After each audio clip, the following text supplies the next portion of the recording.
नमस्कार साथियों, स्वागत है आप सभी का रियल न्यूज एंड एनालिसिस में। आज के सेशन में हम चर्चा करने जा रहे हैं कि हाल ही में अमेरिका के द्वारा रूस में रह रहे अमेरिकियों को, आप में से पहला सवाल तो यहां बन भी चुका है कि रूस वाले अमेरिकी लोग रूस में रह क्यों रहे हैं।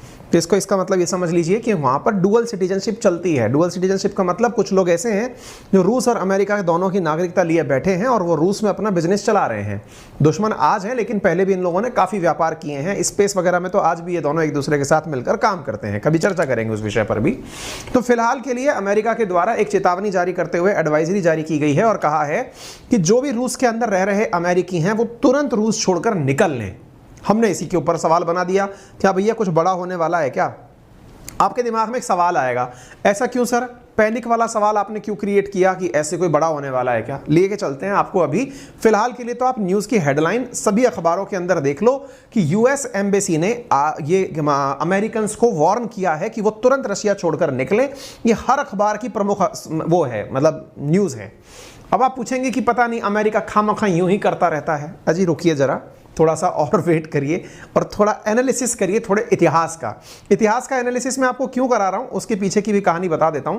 असल में आप लोगों को मैं ये दिखाने का प्रयास करूंगा कि आज से पहले क्या कभी ऐसा हुआ है कि अमेरिका ने चेतावनी जारी की हो निकलने के लिए अमेरिकन को। आइए मैं दिखाता हूं साथियों। यहां पर मैं आपको एक चीज दिखाने जा रहा हूं।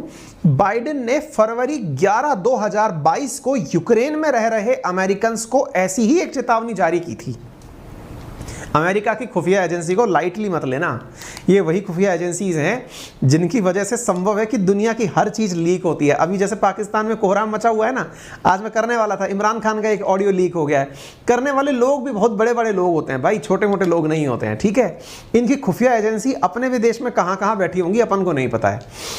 बाइडेन ने 11 फरवरी को अमेरिकन को जो यूक्रेन में रह रहे हैं उनके लिए एडवाइजरी जारी की थी। क्या कि भैया तुरंत यूक्रेन छोड़कर निकलो। कुछ याद आ रहा है? नहीं आ रहा ना? इस तारीख को देखो फिर आप, ये रही 24 फरवरी। क्या हुआ था? पुतिन ने मिलिट्री ऑपरेशन यूक्रेन के ऊपर अनाउंस कर दिया था। कितने दिन पहले? 13 दिन पहले बाइडेन ने अपने रहने वाले लोगों को समय रहते चेतावनी दे दी थी कि अब सारी चीजें पूरी हो चुकी हैं, निकल लो, क्योंकि अब अपने हाथ में नहीं बचा। 24 तारीख देख लो। मैं क्यों बता रहा हूं आपको? ताकि आपको इस न्यूज की थोड़ी इज्जत हो कि यूएस एम्बेसी ने अब रूस में रह रहे लोगों से कहा है कि वो निकलें। उल्टा भी हो सकता है, चीजें समझना। अब थोड़ा आगे चलते हैं, एक और न्यूज दिखाता हूं ताकि आपको थोड़ी और वैल्यू इस बात पर बढ़े। 2021 अगस्त 7, क्योंकि आपको कुछ भी चीज कहते हैं ना, पढ़े लिखे के लिए प्रमाण की आवश्यकता होती है। तो हाथ कंगन को आरसी क्या और पढ़े लिखे को फारसी क्या। जनाब आप इस न्यूज को पढ़िए फिर से। क्या लिखा है? 7 अगस्त 2021 की न्यूज है। अमेरिका के द्वारा security alert US embassy Kabul के द्वारा अफगानिस्तान में जारी किया गया था। कहा गया था? US embassy urge US citizen to leave Afghanistan immediately. कौन सी तारीख की बात है ये? 7 अगस्त 2021 की। क्या हुआ था? 15 अगस्त 2021 को तालिबान ने अफगानिस्तान सरकार को उखाड़ कर फेंक दिया था। 7 दिन पहले, 13 दिन पहले इन्होंने अपने नागरिकों को चेतावनी। अमेरिका के लिए अगर कोई सबसे ज्यादा कीमती है तो वो उसका सिटीजन है। इसलिए हर व्यक्ति अमेरिकी होने पर गर्व करता है। वहां की सरकारों के लिए कुछ भी, एक अमेरिकन की मौत जो है ना, वो अमेरिकी सरकार को बहुत बड़ा झटका देती है। यही कारण है कि आतंकी भी ढूंढ ढूंढ कर अमेरिकियों को टारगेट करते हैं। समझ रहे हो आप? उनके लिए असट है अमेरिकी नागरिक। आप इन 2 घटनाओं से कुछ अगर तजुर्बा ले चुके हैं कि दुनिया में साल के अंदर जब जब एडवाइजरी मिली है कुछ बड़ा हुआ है। अब आपके दिमाग में सवाल स्वतः ही आने लगेगा, सर क्या होने वाला है? क्यों हो रही है ऐसी बातें? ये इसलिए हो रही हैं क्योंकि सब कुछ ठीक नहीं चल रहा है। क्यों? क्योंकि वेस्टर्न वर्ल्ड भी ये बोल चुका है कि पुतिन के द्वारा जो न्यूक्लियर थ्रेट दी जा रही है, नाभिकीय हमले की धमकी दी जा रही है, वो कोई मजाक नहीं है, नॉट ए ब्लफ। यूएस ने भी अपने द्वारा एडवाइजरी जारी की थी सिटीजन्स के लिए, क्योंकि यूएस को पता है कि पुतिन अगर ये बोल रहा है कि मैं न्यूक्लियर बम के मामले में मजाक नहीं कर रहा हूं।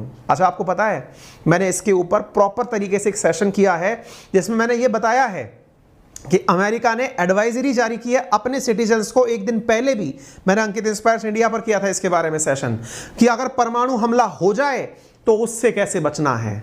यानी कि चीजें बहुत आगे तक जा चुकी हैं। परमाणु हमले के बारे में आपने 7 महीने से नहीं सुना था, अचानक सुन रहे हो ना।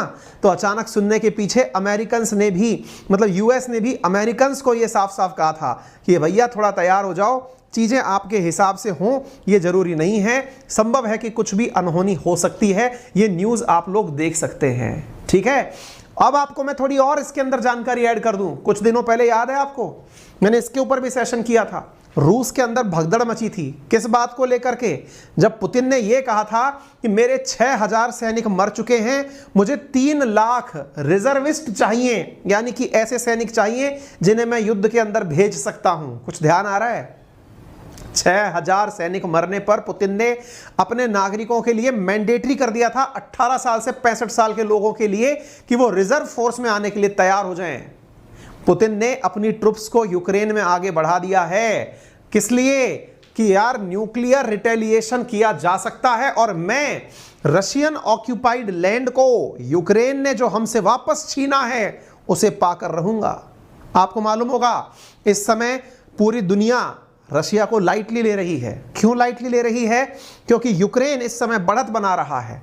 रशिया ने जिन जिन क्षेत्रों को अपने कब्जे में लिया था, यूक्रेन की फोर्सेस रशिया से उन्हें वापस खींच रही हैं। ऐसी स्थिति में पुतिन ने मोबिलाइज की थी ज्यादा ट्रुप्स उस क्षेत्रों में जहां जहां पर ऐसा हुआ। और यह डर है, लोगों को इस बात का संशय है कि संभव है कि पुतिन अपनी इस फ्रस्ट्रेशन में जो क्षेत्र उससे छिन गए हैं, उन्हें पाने के लिए न्यूक्लियर बम का उपयोग कर सकता है। और एक बार न्यूक्लियर बम का उपयोग हो गया तो कहीं भी किसी प्रकार से न्यूक्लियर बम के उपयोग से कोई किसी को नहीं रोक पाएगा। संभव है कि अमेरिका रशिया पर न्यूक्लियर बम का यूज कर ले, और संभव है कि रशिया अमेरिका पर न्यूक्लियर बम का यूज कर ले। यह भी संभव है कि नास्ट्रेडमस की यह भविष्यवाणी कि 3rd वर्ल्ड वॉर यहीं से शुरू होगा, पॉसिबल है। क्योंकि इसी प्रकार की जो घटनाएं हैं वर्ल्ड वॉर के समय भी देखी गई थी। युद्ध धीरे धीरे आगे चलता हुआ इंटेंसिफाई हो गया था। और तो और आपको ये न्यूज़ भी मैंने पढ़ाई थी कि रशियंस ने भी अपना देश छोड़कर भागना शुरू कर दिया है। मैंने इसके ऊपर भी सेशन किया है कि रशियंस ने किस तरह से देश छोड़कर भागना शुरू किया है। क्यों? क्योंकि उन्हें डर है कि हमें जबरदस्ती फौज में भेजने की अगर तैयारी हो रही है, इसका मतलब इरादे नेक नहीं है। साथियों, अब उम्मीद है कि आपको यह बात समझ में आ गई होगी कि यूएस के द्वारा, यूएस की एम्बेसी के द्वारा रशिया को छोड़ने के लिए जो एडवाइजरी जारी की गई है, आने वाले 10-15 दिन में कुछ भयानक होने वाला है। इसका भय है, ऐसा ना हो ये हम सब उम्मीद करते हैं। क्योंकि दुनिया में जितना भुखमरी, जितनी गरीबी, जितनी महंगाई रशिया यूक्रेन वॉर से देखी, उससे भी कहीं भीषण संकट उत्पन्न हो सकता है यदि ये बात सच निकल गई। क्या आपको लगता है कि केवल अमेरिका की एम्बेसी के द्वारा ऐसा किया गया है? यूरोपियन, मतलब क्या इसके द्वारा ऐसा किया गया? जी नहीं, रशियन एजेंसीज ने खुद ने इस न्यूज़ को छापा है। ये टास जो अखबार है, ये रशिया का अखबार है, जिसने लिखा है कि मॉस्को ने अर्ज, मतलब US embassy in Moscow urge American citizen to leave Russia. इतना ही नहीं, इनके पड़ोसी देश जैसे बुल्गारिया ने भी हाल ही में, अब आज देखिए आज की एडवाइजरी 28 तारीख, आपको शायद ये दिखाई ना पड़ रहा हो क्योंकि थोड़ा कलर डार्क नहीं है, 28 तारीख सितंबर दिख रहा होगा। इसमें बुल्गारिया के फॉरेन मिनिस्ट्री ने एडवाइस किया है अपने ट्रैवलर्स को जो रशिया जा रहे हैं, और कहा है कि वहां से तुरंत निकलने। देखिए, आपके लिए यह केवल एक मनोरंजन का विषय हो सकता है, लेकिन दुनिया में यह कितना इंटेंसिफाइड मामला है, आप इन चीजों से थोड़ा समझें। बुल्गारिया ने भी तुरंत अपने लोगों से कहा है कि रशिया छोड़कर निकलने। बुल्गारिया, पोलैंड, एस्टोनिया, इन सब ने अपने सिटीजन्स को कहा है कि रशिया जितना जल्दी होकर छोड़ सकें छोड़ दें। मैं फिर कह रहा हूं, हल्के में ना लें। पहले ऐसे जब पुतिन का वॉर हुआ था तब भी हल्के में नहीं, यूक्रेन वॉर हुआ था तब भी आपने लाइटली नहीं लिया था। फिर से कह रहा हूं, ये कुछ ना कुछ गड़बड़ है। 28 सितंबर की खबर है। बुल्गारिया, पोलैंड, एस्टोनिया सब ने एडवाइस कर दिया है सिटीजन्स को, निकलो। आप लोगों को इस बीच में क्या यूक्रेन में हुआ वो भी जान लो। हुआ ये है कि यूक्रेन के अंदर जिन क्षेत्रों के अंदर रशिया के द्वारा कब्जा किया गया, उन क्षेत्रों में रेफरेंडम करा करके अपने पक्ष में सरकार बना ली गई है।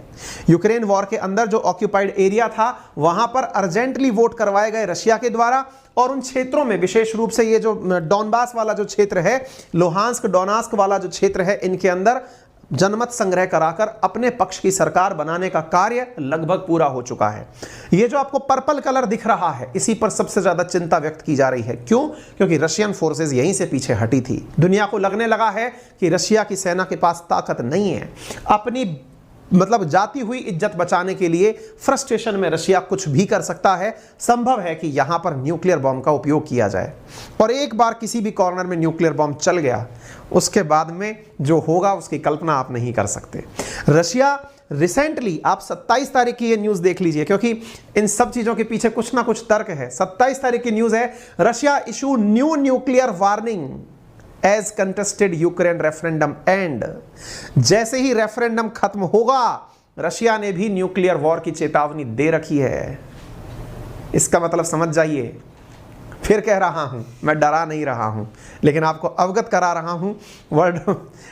खैर, फिर आप पता चले आज रात को सो ही नहीं पा रहे हैं, ठीक है। तो उम्मीद है कि आपको ये बात समझ में आ गई हो। अगर ये जानकारी समझ में आ गई है, सभी साथियों से शेयर कर दीजिएगा, वीडियो को लाइक करना बिल्कुल मत भूलिएगा। अब आपके और हमारे काम की बात सुन लीजिए। वो ये है, जैसा मैंने आपसे प्रॉमिस किया था कि रियल न्यूज एंड एनालिसिस के वो टाइटल्स जो एग्जाम पर्सपेक्टिव से काफी इंपॉर्टेंट है, जिनके अंदर अपन दोनों आपस में बैठ करके बातचीत कर सकें, मैंने आपके सामने कमेंट पिन किया गया है, जिसमें मैंने लिंक डाला है आपको मेरी कल सुबह 8 बजे की क्लास का, जो कि एक फ्री स्पेशल क्लास है, जिसमें पहुंचने के लिए आपको मेरा रेफरल कोड अंकित 10 यूज करना है।